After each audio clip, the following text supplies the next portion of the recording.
You all for serving on this committee. The first thing administratively we need to do is to ask you as a committee to designate someone to chair the committee. And so we would ask that there be a motion from someone to propose a chairperson for the committee.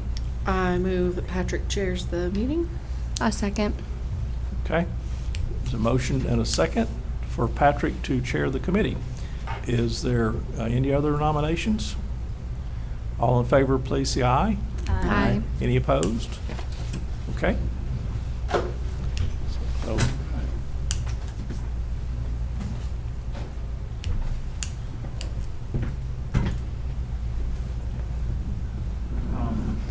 So, Jeff, you're going to take us through the Florida Sunshine Law and public records? yes, sir. I just want each member of the committee to be aware that the work of this committee is subject to the Florida Sunshine Law and the Florida Public Records Law. For the Sunshine Law, that means that all of your communications with each other must occur in properly noticed meetings, such as the one you're in today. So we would ask that you not have any communication among yourselves outside of a properly noticed meeting of the full committee. And that would mean as well that you not have anybody else communicate for you with another member of this committee. The meetings will be open to the public, and so they will be allowed to participate. There are some limitations on the timing when the public can be in the meeting based upon the law dealing with the vendors and their presentations and negotiations, but we'll guide you through those matters. But all of your work as a committee, when you come together to vote and to discuss, will be in a properly noticed meeting. The public records law applies to your work as well, so please know that as you're working on these proposals and looking at things and doing score sheets, that we will be asking you to turn in your score sheets and any notes you've made regarding the various proposals at the end of the process. So I would just ask that you keep that in mind as you write on the margins of things, that those will become public records, and we will be keeping those in the purchasing department. Any questions about Sunshine Law or public records? Thank I you. just want to make it clear that the Sunshine Law applies to issues that that this committee will be voting on. That's correct. And only that. Matters that are foreseeable to be voted on by this committee. All right. Thank you for that. Any questions on that? I had just one procedural question, Mr. McGinnis, if I might. The BOG is made up of membership of both bargaining units and district administration. So I'm wondering as to the makeup of a vote. Since Julie and I are both members of both arrangements, do we still get a single vote if we're voting on something? For instance, when we are voting on a particular contract issue with regard to the ed support, we have equal shares on the ed support and the OCEA. So I'm just wondering, do we, it may not be an issue here, but just in terms of voting typically, do our votes count twice? No, on this committee, there are 5 members of the committee, and each of you will be ranking the proposals. So technically, you're really not, what you're going to be voting on eventually is the overall scoring of the proposals, but you will each be, you'll individually be scoring and ranking these proposals yourself. You're not going to be, all voting on how to mark that one. So that's why there's one set of input from each member of the committee. Ultimately, you'll have to have a committee vote to make the recommendations to the school board, but those are typically driven by the way in which you have scored and ranked the parties. If I'm not mistaken, the makeup of the committee is in both contracts, so ours entitles, it's your 2 positions from the district chief negotiator and the CFO, and then ours is the president and the chief negotiator, as is Patrick's, but he serves in a dual role, so he only has one. So he could, if he had a separate chief negotiator, there could be a 6th person on the committee. Right, and I wasn't specifically speaking necessarily to the, well, I mean, I guess I was, because the way that both contracts are set up, Julie and I are members of the Benefits Oversight Group on behalf of the district in both contracts, which has Patrick has one, but he could have two. There's a Jordan and there's an Angelique, but there's only a Julie and me. So the question, it's a good question. Do we have equal weight as, contractually as both negotiating groups, or both bargaining groups together, or are we just a single entity? This committee, unless Mr. Wyndham has any separate knowledge, this is a separate entity for the selection and recommendation of a short list of the school board for this RFP. So this is not, we're not going back and taking vote counts from this contract or that contract. The five of you are the committee, and each of you will be ranking and scoring and have the same weighted votes as everybody else on the committee. Scoring individually. Yeah. You're gonna have to make recommendations to keep the committee, but you're scoring individually. And then we'll take those scores And remember, we're not the final say, we're making a recommendation to the board. Right. So you understand that this is a separate entity from the BOG, it just happens to be the BOG that's sitting up here. Okay, fair enough. Yes, it is. All right, any further questions on that? Vince, if you want to go over our responsive bidders? Okay, so what I'll do here real quick for you is we've received 6 responses for this RFP, and then the first thing we do when we get the responses is we just determine if they're all responsive. So what we're doing, we're going down and checking that all the basic requirements of the proposals are met, and for all 6 responders, all these requirements were met.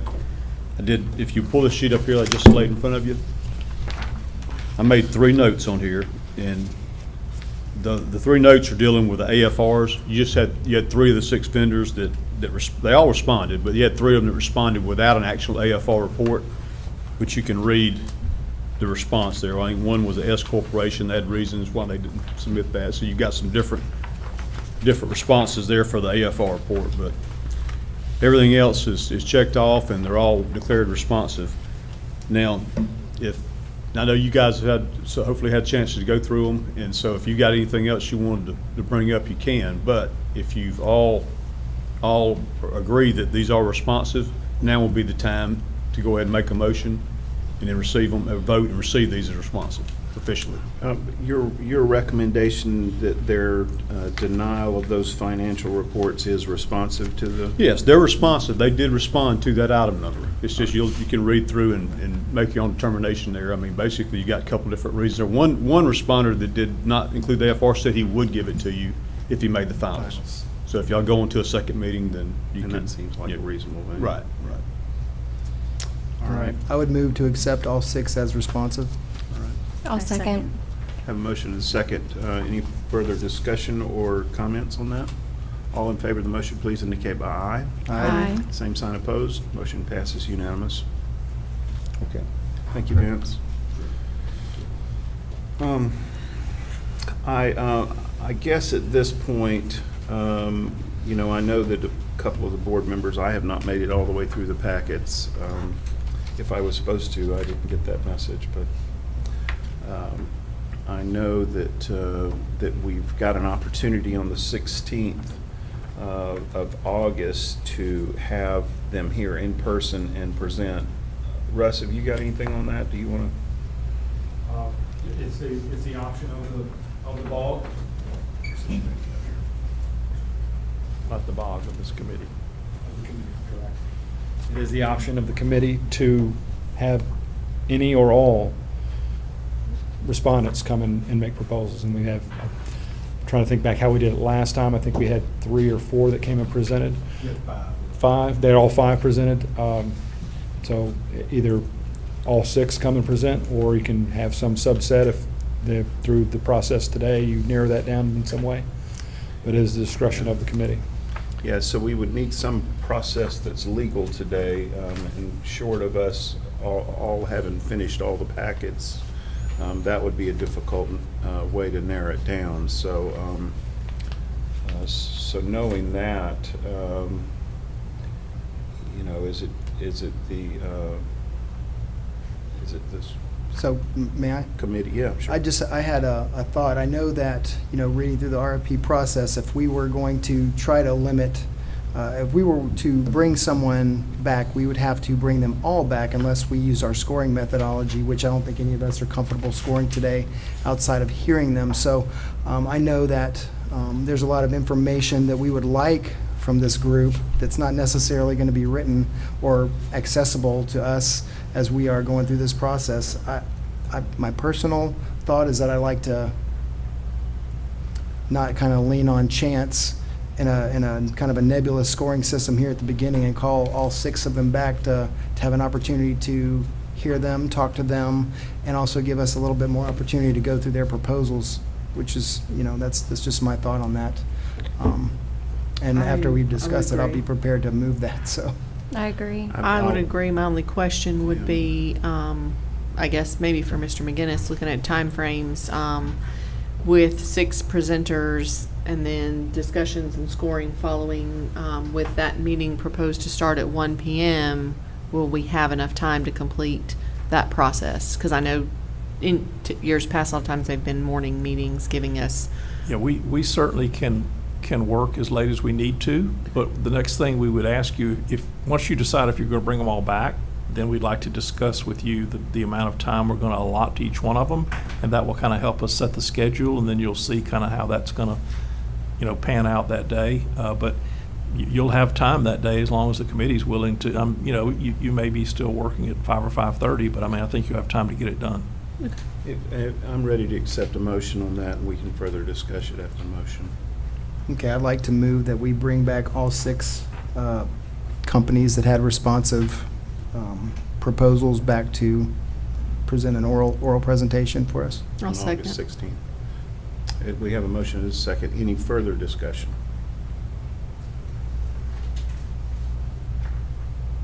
All right, all in favor of the motion, please indicate by aye. Aye. Same sign opposed. Motion passes unanimous. And I guess the next order of business would be to discuss the schedule. Yes, sir. And Vince, we typically, a couple of things I can tell you that we usually allot about a 5 or 10 minute window between each presentation just to let one group come and one group set up. We like to allow a certain amount of time for their presentation and then a certain amount of time for your questions. And so, you can decide, but typically we would allow, what, Vince, 15 minutes for a presentation and probably, Usually around 15 is the presentation time, 10 to 15 on the questions, and then 5-minute changeover, just to have come in and set the presentation. so that, it could be a window of 30 minutes in total for presentation and committee questions, and then we'd have a 5-minute break in between, and then we'd roll right into the next one. So if you feel like you can adjust that, good 15, 15, if you want. So this is scheduled for August 16th at 1 p.m. already? Mhm. So 6 presentations times 30 minutes, that's 3 hours, 1 to 4 basically? Let's see, if you ran it, Little time for changeovers, might put us till about 4:30, and then exactly, for around 4:30 is where you'd land to go back, get back to the committee for your final votes, or final score, around 4:30, if you did 5, 10, and 15. Yeah, and I think, by then, we would be familiar enough with the packets, so while they're presenting, we could individually do our score sheets, and then at the end of that period, we could come together and, discuss each individual group and our final scoring. So, Yeah, we would typically, as you concluded all the interviews, we typically would take a break and let each committee member finalize their scoring. And then when you're ready, come back into session and then let you begin talking about that. And obviously, you can adjust your individual scores right up to the time that you announce to us what they are. And then we would start the process of literally one by one, having you announce the scores and we tally them for you as we go. So, is there a consensus, or do we need to make a motion how much time each one gets? You need to make a motion. Yeah, we'd like Tell us a- how you want to set up. Right. We'll contact the vendors for you, let them know what the time. Does everybody pretty much feel comfortable with 15 and 15 and then a 5-minute break or something like that? So my only question would be, do we want to do 15, 10, and a 5-minute? That way it stays on, you don't have someone coming in at Yeah. 35 or. I would agree with that. 10 Easier to after. keep track of the Kind of schedule. keeps us at, 1 o'clock, 1:30. So we'll be pretty rigid with that schedule. Just be sure 10 minutes will be enough for you to ask Right. anything you want to ask and get all your information from each And, one of them. and with a 5-minute in between, that gives us no additional time for each one. So we'll have to be very rigid with that schedule. If that's okay with everybody, I'll take that in the form of a motion. Well, before we do, I'm honestly more inclined to suggest a 10-minute presentation with a I was gonna say the 15-minute same Q&A. thing. Mm-hmm. That's what I was going to say as Because well. we've got enough of their stuff. I'm just more interested Okay. in asking the questions about what I don't read. And I'll say too, it says this in your RFPs, when you have a chance to review, but they're only able to present basically what they got in the proposal. They can't bring, it's not negotiating time or time for them to bring in new stuff. They're supposed to present only what you have in the proposal. But And we can our- ask for clarification. And our questions can be clarification. That's right. Absolutely. But I think 10 minutes would be, for proposals, could be plenty, given that we already have the materials in front of us. They really, we're looking for them to highlight, sell themselves essentially. And then I think the longer time for questions, shorter time for presentation might be more beneficial to the needs of the group. You ready to put that in the form of a motion? I will. I move for a 10-minute presentation, followed by a 15-minute question, 5-minute changeover between groups. A second. Have a motion and a second. Any discussion? Any clarification? Everybody's okay? All in favor of the motion, please indicate by aye. Aye. Same sign opposed. Motion passes unanimous. Julie? Mr. Chairman, one item that I failed to confirm just for our record today, I want to confirm that each of you have had a chance to review the names at least of each proposer and that you found no conflict of interest and that you've completed your conflict of interest forms and turned those in. Ms. Perry? Yes, I did. Okay, Mr. Strong? Did I do that? You did. Okay, yeah, I did that. Yes, I did. Okay. Dr. Hale? Yes. Yes, I did. Okay, so for the record, then they've all turned the forms in and no one has a conflict with any of the proposers. Correct. Thank you.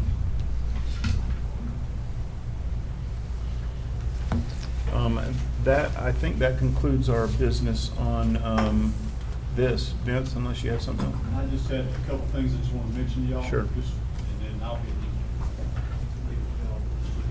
And while he's coming forward, may I also remind you that we would ask that you not have any communication with any vendor outside of these meetings. So if you should get a phone call or communication, please don't. I mean, you can acknowledge you got it, but please don't have any discussions with them outside of these meetings. Okay, just a couple items here, just want to talk to you about on your scoring form. You've got 4 areas you're scoring. All right, area 3, cost fees for the annual brokerage fee. All right, you're not going to be scoring that one. I'll score that for you. I'm going to take the amount for the 3-year period, put it into a formula, and then I'll give you your score. That'll be whenever y'all get ready to go to final scoring, I'll give you your numbers for that. So that'll be taken care of for you. Item 4, references. Okay, the RFP has asked for references. You got 3 references from each vendor, each proposer. What we can do, if you want us to, because all you have in your reference information is who it is, what school district or entity they work for, and it's got contact names, numbers. If that's all y'all need, that's fine. But we also have a form that we can send, a standard form with 3 or 4 questions on it. We can submit those to those companies and have them send them back and then get them to y'all. Would y'all rather do it that way? Because if you got legwork, you're gonna have to do the other way, is what I'm getting at. So I can send this That would form be my out, just a general preference. form. Yes. Yes. And basically what we got on here is what's the scope of work for contracting with this firm? We're asking them that question. Is this firm currently under active contract with your entity? Did this firm fully meet your expectations? What's your overall satisfaction with the firm's performance? Excellent, good, adequate, unsatisfactory?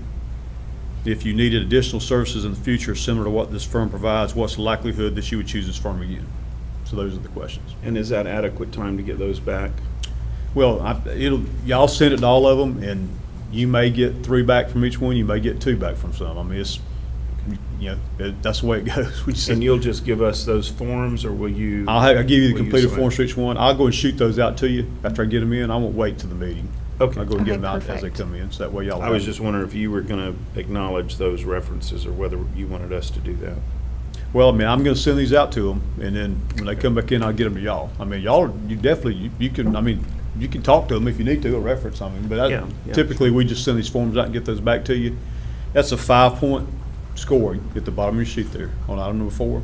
So that's what you'll get that from. And like I say, in your proposals, you really just have who it is and who they work for and the contact information. You don't really have any kind of other information on there. So this will give you some feedback here. It's probably less Question. confusing to let Mr. Wyndham send those out uniformly to all of them versus multiple ones of you calling different vendors and them getting confused about references and who's calling and that kind of thing. I mean, nothing says you can't, but it'd probably be more uniform if he sends them out. So the scoring in that section, though, is we are looking at not just did they submit a reference, how the reference actually reviewed them. Based on the references you get back, yeah. Right, And yes, so so like I say, I you think gotta that would have some be- kind of feedback to actually Right. score on. It's a 5-point category. And so Vince, you mentioned us calling them. Would we do that as a group or if we Well, had I a mean, question individually? If I'm gonna send these out for you, I mean, there's no requirement that you call, I guess, but I mean, there's nothing wrong with that. If someone needed And to. really, there's no reason for us to call them unless we don't get that back because those are specific questions that we're allowed to ask and that they're allowed to answer. Right, and I'll try, when I send these out, how some entities are, I mean, some are tougher to get back than others, but, I'll try my best to get them all back. Yeah, And to people Mr. don't like- McGinnis's point, if we we can't talk to each other, so we would have no way of knowing if one of us had already called or anything like that, and I would hate to You'd be drop calling them 6 6, reference 5 calls on times, a yeah. singular person, so. Yeah. I mean, I appreciate you doing that. That kind of gives us a uniform way to be able to score those. That's Does that need to be in a a good thing. form of motion? I To think send you these just out? have- Yeah, No. No, I don't yeah. think so. I think it's a consensus of this committee to do that. Okay, Thank so you, like I say, Vince. that just leaves, scoring category 1 and 2 are what you're really concentrating on, and you've got I'll give you the fee score, and then you'll have your 5-point reference score. Okay? Anything else from staff or anything else from this committee? Any questions, clarifications? All right, I think that concludes our business on that agenda item. So the next agenda item is the, who has got that, Russ or So my Lisa? question would be, do we need to conclude this meeting because this is not a BOG is meeting? Right. It's a separate, Oh, yeah, no. This is a separate entity. Yeah. We're done, then to confirm, we're concluded with the All right. If committee. there's no further business, I'll accept the motion. I move to adjourn. I'll second. Have a motion and a second to adjourn. All in favor of the motion, please indicate by aye. Aye. Same sign opposed. Motion passes. Thank you so much. So this meeting's adjourned.